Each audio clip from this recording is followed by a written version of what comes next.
In news from Parliament this evening, a reported failure on the part of the former administration to ensure two pieces of legislation were practical and consistent with sound public policies, said to be the basis of the government moving ahead with amendments. With the details of what those amendments entail, we go now to a report from our Carla Palmer.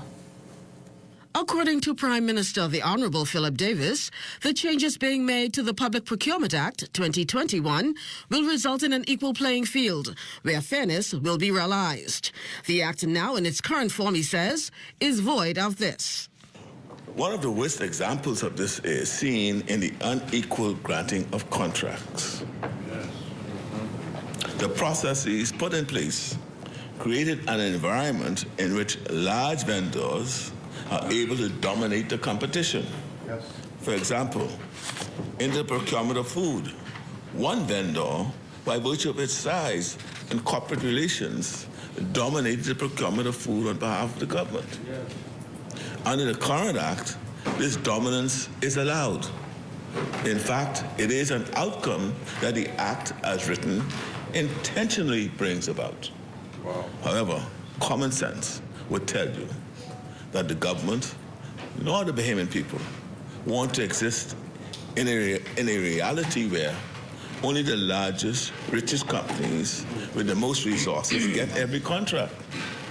We can all agree that the role of government should be to broaden opportunities for a diverse range of Bahamians. Yes. Our small and medium-sized businesses deserve opportunities too.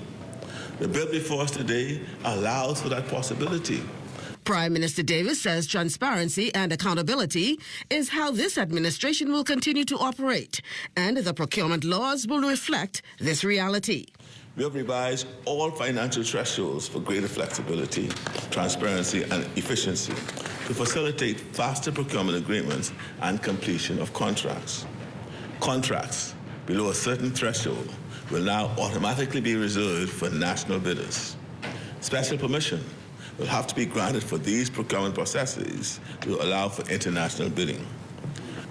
We will introduce preferences for micro, small, and medium-sized enterprises. Yes. We are going to introduce preferences for women-owned businesses.